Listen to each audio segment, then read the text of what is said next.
रहते हैं कि इन सब चीजों में नहीं। आप ये बताएं कि आपको प्रेरणा कहाँ से मिली, ठीक है, आपको हम धर्म गुरु क्यों बनाए। ये सारी चीजें परेशान हो के बच्चे जो और ज्ञान है उस पर बिल्कुल मट्टी पलीत कर देते हैं उस ज्ञान की, और उनको ये सारी चीजें बहुत अच्छी हैं। देखो, आपने अनुभूति की होगी इस चीज की कि आपको प्रेरणा कहाँ से मिली। मैं आपको बिल्कुल 100% ऐसा एक जवाब, सबको एक नॉर्मल सा जवाब बताऊंगा कि जितने विद्यार्थी मेरे साथ तैयारी करेंगे इंटरव्यू की, कि उसमें से 100% की भाव विभोर हो जाए बिल्कुल इंटरव्यू पैनल। एक नहीं पूछा, एक नहीं है, लेकिन सबको लगे कि नहीं, बच्चा बिल्कुल सीरियस है इस पद के लिए और उसको इसमें होना चाहिए। उनको ये महसूस करा के आए आप इंटरव्यू देखने के बाद कि नहीं, यदि हमने इस बच्चे को नहीं लिया तो शायद हमारे जीवन की ये सबसे बड़ी गलती हो गई। तो ऐसे उत्तर बिल्कुल मत घबराइएगा, साइकोलॉजी वाले उत्तर रहते हैं और इसमें बहुत अच्छी एक स्थिति होती है उन स्थितियों का, और कैसे कहाँ से हमको उत्तर जोड़ना पड़ता है, और उसमें प्रामाणिकता, क्योंकि आप जो भी अपना जवाब दें सबसे ज्यादा प्रश्न बनने की संभावना उसी जवाब से रहती है। आप ऐसा कोई जवाब नहीं देंगे कि पता चला फिर आप ही से उत्तर ना बने, तो इसमें समस्या पैदा क्या हो जाती है। उनके दिमाग में एक बात आती है कि ये बनावटी दिया था इसलिए नहीं बनता है, तो यदि सच्चाई में ईमानदारी से अध्ययन किया होता तो ये जरूर बन जाता। तो बहुत अच्छी तरीके से बिल्कुल लंबी क्लास हो रही है मेरी, और इसके बाद मैंने प्रकृति आपको बता दी है कि कहाँ कैसी प्रकृति के प्रश्न आते हैं। तो ठीक है, धन्यवाद। नमस्कार साथियों, मैं आप सभी के बीच में एक बार फिर से उपस्थित हूँ और ये हमारी 5वीं क्लास ले रहे हैं। मैंने आपसे वादा तो 3 क्लास का किया था, लेकिन मुझे लगा कि जो चीजें आप तक मुझे पहुंचानी चाहिए वो अभी आप तक नहीं पहुंच पाई है, तो फिर मैंने एक डिसीजन किया कि और आगे तक मैं अभी फिलहाल मैं निरंतर क्लास लूंगा। तो बिल्कुल आप लोग धैर्य बनाए रखें, और एक एक जितने भी केंद्र बिंदु है, की पॉइंट रहते हैं हमारे इंटरव्यू से संबंधित, मैं सारे आपको एक्सप्लेन करके दूंगा। और जितने विद्यार्थी हमारे साथ पढ़ रहे हैं ऑनलाइन, तो उनको भी अब धीरे धीरे समझ में आने लगेगा कि आखिर हाँ, इंटरव्यू की तैयारी कैसे की जाती है, इंटरव्यू की क्या आपसे अपेक्षा रहती है, कि आप उससे क्या ज्ञान की अपेक्षा करते हैं इंटरव्यू पैनल वाले। तो बिल्कुल हम लोग उत्तर की प्रकृति जान चुके हैं, अब प्रश्नों की प्रकृति जरूर पहचान लेंगे कि आखिर हमसे कौन से प्रश्नों की अपेक्षा की जाती है कि आपसे पूछे जाएं। तो सीधे मुद्दे पे आए। पहले मैं आपको बता दूं कि देखो, आप आभासी दुनिया में बिल्कुल जीना नहीं है, मायावी दुनिया आज के समय में जो वर्तमान में चल रही है, जो भी है आप ईमानदारी से अपना 100% शुद्ध देने की कोशिश करेंगे। जैसे मैं चाहता तो लंबा तिलक लगा के और शिखा लंबी करके, क्योंकि मैंने 2-3 दिन पहले अभी बाल कटवाए थे, तो मैं आपको एक मायावी माहौल बना के वो आपसे जुड़ने की कोशिश करता, फिर मैं आपका शोषण करता। तो ये सारी चीजें बहुत संभल के आज के युग में चलिएगा, और कोई भी आभासी दुनिया में आपको नहीं जीना है। कई बच्चे, मैं आप अपना खुद का एक्सपीरियंस बताऊं, या अभी जितने भी बच्चे मेडिकल और फिजिकली फिट हो गए हैं, तो वो ये स्वप्न देख लेते होंगे कि अब मैं धर्मगुरु पद के लिए चयन हो चुका हूँ, और पता चला रात ही रातों में उनकी ट्रेनिंग हो जाती है, ज्वाइनिंग हो जाती है, बढ़िया सुनहरे सपनों सुबह जगे तो ज्यों कर। तो ऐसी आप लोग किसी भी आभासी दुनिया में नहीं जिएंगे, जितनी है आप रियल दुनिया में आएंगे और सच्चाई का सामना करेंगे। यदि आपके अंदर कोई भी कमी है तो उसको सुधारने की कोशिश करेंगे। बाकी मेरे से जितनी आपकी मदद होगी, मैं अपनी पूरी कोशिश करूंगा कि आपकी मदद कर सकूं इंटरव्यू के संबंध में। क्योंकि कोई भी, आपने बहुत लोगों से सुना होगा कि ज्ञान बांटने से कमता नहीं है, बढ़ता है। ये बिल्कुल सही है, लेकिन ईमानदारी से जो ज्ञान बांटने से बढ़ता है ना, उसकी कोई बात ही अलग है, उसका आनंद कुछ अलग रहता है। मेरे अंदर कुछ आपको लगे या ना लगे, लेकिन मैंने अध्ययन किया है, तो ये बात वास्तव में रियलिटी में मैंने एक अपने अंदर महसूस की है कि सच्चाई में आप जितने ही छोटी छोटी चीजें लेकर चलते हो, दूसरे से आप संवाद करते हैं उन बातों को, तो आपकी जिंदगी में, जीवन में वो सहायता तो करती करती है, वो आपका एक अनुभव पैदा करती है।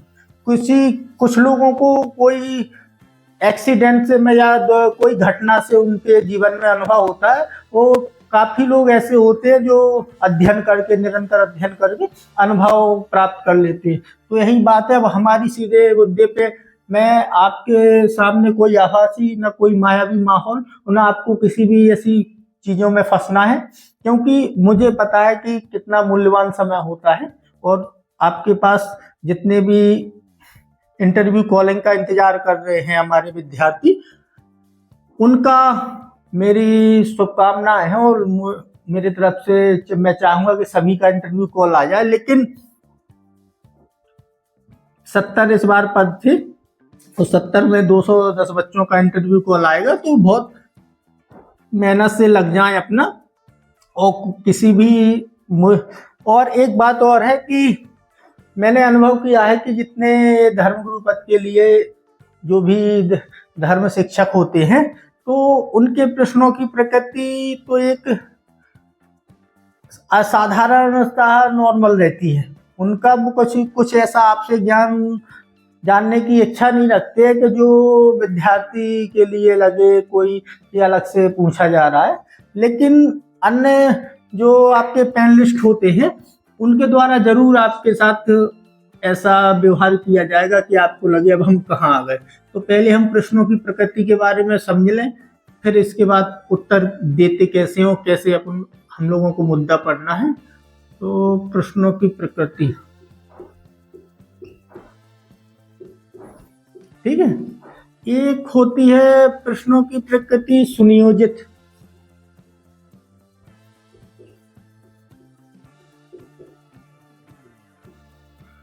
सुनियोजित प्रश्न होते हैं, और एक होते हैं अकस्मात।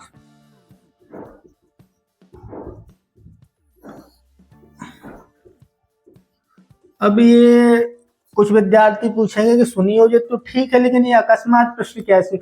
जैसे आप इंटरव्यू हॉल में प्रवेश करेंगे, तो आपकी शरीर शैली पूरी देख के और बैठेंगे आप, तो आपका परिचय सुन के, ठीक है। इन दो चीजों से फिर आपके अंदर से जो अपने जेसीओ सर बैठे होंगे, जो धर्मगुरु होंगे, उनके तो जो सुनियोजित प्रश्न होते हैं धर्मगुरु के, जो इंटरव्यू में धर्मगुरु बैठे होते हैं, उनके रहते हैं सुनियोजित प्रश्न। अब मैं ये भी बता रहा हूँ कि बताऊंगा कि कैसे सुनियोजित रहते हैं, और ये अमूमन सभी बच्चों से पूछे जाते हैं। और ऐसा जरूर हो जाता है कि उनके पास 60-65 मंत्रों की, जो प्रश्नों की रहती है लिस्ट, उसमें से एक पूछा, छोड़ दिया, फिर पूछा, फिर 5 छोड़ दिए, और जौन सा उनकी नजर में पड़ता गया वो वैसे पूछते रहते हैं। तो ये हो जाते हैं सुनियोजित। एक होते हैं अकस्मात। ये आपसे जो पैनल में बैठे हुए 4 जो विशेषज्ञ होंगे, उनके अंदर से जितने भी प्रश्न आपसे पूछे जाएंगे वो सुनियोजित पहले से नहीं होंगे, वो होंगे अकस्मात आपसे। अब अकस्मात प्रश्न का उत्तर देना बड़ा चैलेंज होता है, क्योंकि आपने कौन सी चीज, आप अपना परिचय देंगे या कोई और ऐसी जानकारी आपके द्वारा दी गई हो इंटरव्यू पैनल को, उसमें से वो अकस्मात प्रश्न निकाल लेंगे। तो एक बच्चे को, जो भी विद्यार्थी इंटरव्यू हॉल में जाएगा, तो ये सावधानी बहुत रखनी पड़ती है कि अपने तरफ से इंटरव्यू पैनल वालों को ज्यादा प्रश्न पूछने का स्पेस न दिया जाए, क्योंकि जितना ही आप अपने अंदर से, अपनी तरफ से स्पेस देंगे, उतना ही आप फंसते जाते हैं। तो मैं बिल्कुल एक एक एक्टिविटी आपको सिखाऊंगा, बिल्कुल भी कोई घबराना नहीं कि कैसे इंटरव्यू पैनल वालों को हम लोग स्पेस नहीं देंगे, क्योंकि जितना भी आप स्पेस देते जाएंगे वो उतना ही अंदर घुस के प्रश्न पूछ जाएंगे, और उस प्रश्नों से हमें ही लोगों को फिर समस्या हो जाती है। और इसमें गलती इसलिए हमारी पाई जाती है क्योंकि उन्हें तो लगता है कि बच्चे ने स्वयं हमको पूछने का अवसर दिया है, और फिर बच्चे से ही बने ना, तो फिर इसका बहुत नकारात्मक प्रभाव पड़ता है अपने इंटरव्यू पर। तो आप जितना अवसर इंटरव्यू पैनल वालों को दें उतना आपसे बनना चाहिए, और या फिर इतनी सतर्कता जरूर रखें कि उनको अवसर देना नहीं है, बाकी जो वो पूछे आपसे उस अवसर को आप भुनाएंगे। इससे बहुत डबल सकारात्मक प्रभाव पड़ता है कि बच्चे को उनको लगता है पैनल वालों को कि बच्चे को इस मुद्दे पे जानकारी ना होते हुए भी, मतलब उतनी संबंधित गहरी जानकारी ना होते हुए फिर भी उस विद्यार्थी ने बहुत अच्छे तरह प्रस्तुतिकरण दिया और बहुत अच्छी संबंधित जानकारी उससे फैक्ट रखे हमारे सामने, तो इसमें डबल फायदा होता है। लेकिन कुछ बच्चे होशियारी के चक्कर में खुद फंसते जाते हैं, खुद अपने हाथ पे, मतलब एक कहावत होती है कि अपने हाथ से अपने पैर पे कुल्हाड़ी मारना, तो ये बिल्कुल कोई विद्यार्थी हमारा जो भी साथी हमारे साथ यदि तैयारी करेगा तो बिल्कुल ये सतर्कता बहुत बढ़ती जाएगी, और मैं आपको बताऊंगा कि कैसी बढ़ती है। अब पहले आप सुनियोजित प्रश्न आपसे पूछने के मैं आप बता दूं। पहली बात तो आप एक बात जरूर अपने दिमाग में उतार लीजिए बिल्कुल, कि आपके यदि संपर्क में कोई भी धर्म गुरु हैं, ठीक है, तो मान लो मैंने आपसे एक धर्म गुरु, आपकी संख्या जो आपके टच में है, संपर्क में है, 4 धर्म गुरु हैं, तो पहले तो आपको मेरा विश्वास हो ना हो तो इन्हीं चारों लोगों से आप पूछ लेना कि आखिरकार इंटरव्यू की स्थिति क्या रहती है। तो ये चारों लोग आपको बहुत अच्छी तरह अपना अपना सबको ही बताएगा कि मेरा ऐसा रहा, मेरा ऐसा। फिर आपको एक अवलोकन करना है कि वास्तव में इतनी धर्मगुरु पद के इंटरव्यू इतना छोटी चीज है कि हम लोग बिल्कुल उसको साधारण तौर पे ले रहे हैं, क्योंकि मैंने भी ऐसा नहीं है कि सभी लोगों का कठिन होता है या सभी लोगों का सरल होता है, लेकिन हर विद्यार्थी का इंटरव्यू हर अलग अलग स्थिति पे निर्धारित करता है। मुझसे गया, मैंने मान लो कि अभी वर्तमान में रूस यूक्रेन विवाद चल रहा है, रूस बांग्लादेश में एक राजनीतिक अस्थिरता आई हुई है, ठीक, श्रीलंका में इसके पहले आ चुके हैं, और इजराइल और फिलिस्तीन वालों का, और इसमें ईरान भी बीच में कूद पड़ा, और लेबनान में भी, तो इनमें सब में एक अशांति फैली हुई है, मध्य पूर्व में भी और अपने पड़ोसी भारत के पड़ोसी देशों में भी। तो अब जो भी आपको धर्मगुरु है वो एक बताएगा कि मुझसे पूछा गया था ये, मुझसे पूछा गया था ये, मुझसे पूछा गया था ये, मुझसे पूछा गया था ये। चारों विद्यार्थियों से अलग अलग स्थिति पूछ ली गई है, ठीक है। यही आप लोग जो सोचते हैं कि बहुत साधारण रहता है इंटरव्यू, और ये हमको बिल्कुल गलती करना नहीं है अपने आप में, और नहीं तो ये सबसे बड़ा धोखा हम अपने साथ ही कर रहे हैं, बाकी किसी का कुछ नहीं बिगड़ना है। आपने मेहनत की है, प्रारंभिक पेपर 2 निकाले हैं, फिजिकल मेडिकल भी निकाला है, और बस अब केवल जिसको छोटे रूप में ले जाते हैं कि अब क्या है, अब इंटरव्यू बचा है, इतनी बड़ी बड़ी स्टेज तो मैंने पार कर ली, वही छोटी चीज आपकी पूरे पिछली मेहनत पे पानी बराबर कर देंगे। वहां का आपका जितना भी परिणाम है वो सब 0 हो जाएगा। तो अब यही समझ लेना कि अभी हम 10% की मेहनत करके और इस स्टेज पर पहुंचे हैं इंटरव्यू तक। अब 90% की हमारी पूरी मेहनत, यहाँ जितनी भी हमारी ऊर्जा है वो सकारात्मक चीजों में, कि आखिर एक महसूस करना आपको कि वास्तव में इंटरव्यू की प्रकृति क्या होती है, इंटरव्यू और भारतीय सेना वाले या जो पैनल वाले हमारे हमसे क्या चाहत रखते हैं कि हमसे क्या ज्ञान अर्जित किया जाए। तो ये चीजें बिल्कुल साधारण लेना नहीं मेरे हिसाब से, और जिन लोगों को भी लगे तो वो अलग अलग संपर्क करके अपने से ज्यादा क्लियर कर लेना। देखो मैं बताऊंगा तो काफी, अभी मेरे 5-6 दिन हुए इस JCO RT JCO की क्लास इंटरव्यू पढ़ाने में, तो कुछ अभी नए विद्यार्थियों को लगेगा कि नया नया ज्ञान फेंक रहे हैं, तो मैं ऐसी बातों में ज़्यादा फंसना नहीं चाहूँगा। और सोशल मीडिया का, ऑनलाइन प्लेटफॉर्मों का ज़माना है, अपनी तरीके से अपना अपना ज्ञान सब लोग फेंकता है, और सब लोग आए अंदाज़ा लगाते हैं कि ये बेवकूफ़ बना रहा है, क्योंकि आजकल इतना धोखा चल रहा है ऑनलाइन प्लेटफॉर्म। बाकी तो साधारण बच्चों के साथ तो ठीक है, अच्छे अच्छे जो प्रशासनिक यूपीएससी पीसीएस वालों को उनके साथ धोखा हो रहा है, तो ये तो उतने अपने आध्यात्मिक आदर्शवादी जीवन में लगी रहती है और इतने व्यवहारिक जीवन से थोड़ा ज्यादा नहीं टच में रहते हैं, तो इनके साथ तो चाहे जो कोई कर सकता है। तो बहुत अच्छी तरह समझिए। अब ये सुनियोजित प्रश्न मैं आपको बताऊंगा, ये सुनियोजित प्रश्न कैसे रहते हैं। मान लो आपके मानव जीवन में आपका जन्म हुआ, ठीक है। अब जन्म से लेकर आपकी मृत्यु तक की यात्रा हुई, ठीक है। अब जन्म से लेकर मृत्यु तक ये इनके सुनियोजित प्रश्न मतलब पहले लिखे रखे होंगे, कहां से क्या पूछेंगे।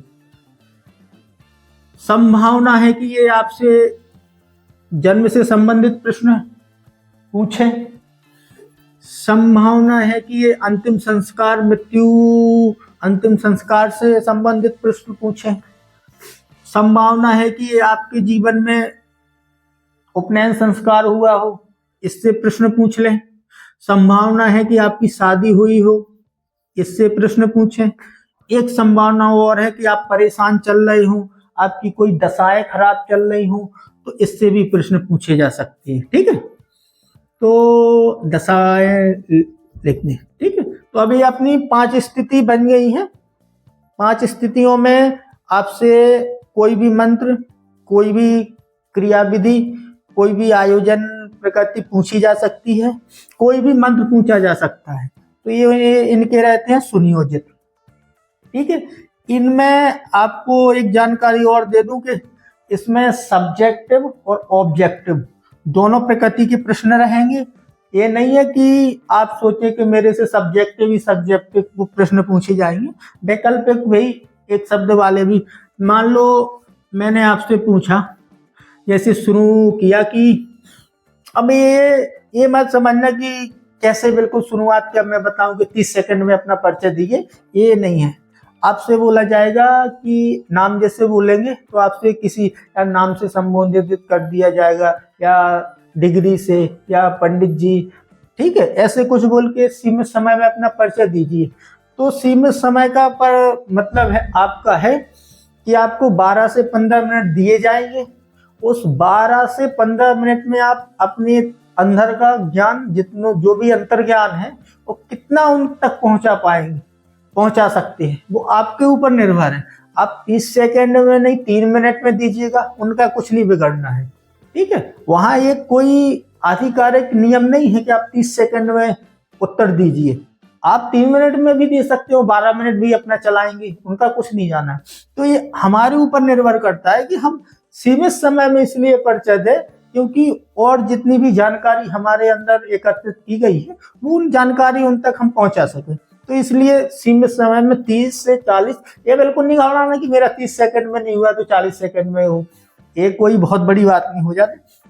लेकिन जहां तक कोशिश करिएगा कि 30, 35, 40 सेकंड में अपना उत्तर पूरा हमारा बायोडाटा हो जाए, वो हमारी संबंधित जानकारी, हम किस क्षेत्र से हैं, क्या नाम, कैसे क्या हमने अध्ययन किया और कहाँ कहाँ से अध्ययन की, ये सारी जानकारी पहुंच जाए। तो सबसे पहले ये सारी बातें हम लोगों को ध्यान रखना है, ठीक है। अब आते हैं ऑब्जेक्टिव सवाल कैसे इसी से सुनियोजित रहती है। जैसे आप अंदर हुए, आपने अपने बारे में परिचय दे दिया, ठीक है। अब पहला सवाल उनका रहेगा कि चलिएगा स्वास्थ्य वाचन सुनाइए, ठीक है। स्वास्थ्य वाचन आपने सुना दिया, ठीक है। अब वो यहीं से एक प्रश्न पूछ सकते हैं आपसे कि कामाख्या मंदिर कहाँ है। तो जितने भी भारत देश के धार्मिक और प्रसिद्ध और भारत के आसपास पड़ोसी देशों में जहां भारत की संस्कृति निर्यात हुई हो या संस्कृति वहां पहुंची हो, सांस्कृतिक भारत से जातीय संबंध हो, वहां के सांस्कृतिक संबंध हो, तो उस देशों में जो भी फेमस मंदिर हो वो जानकारी आपको फैक्ट के रूप में जरूर होना चाहिए।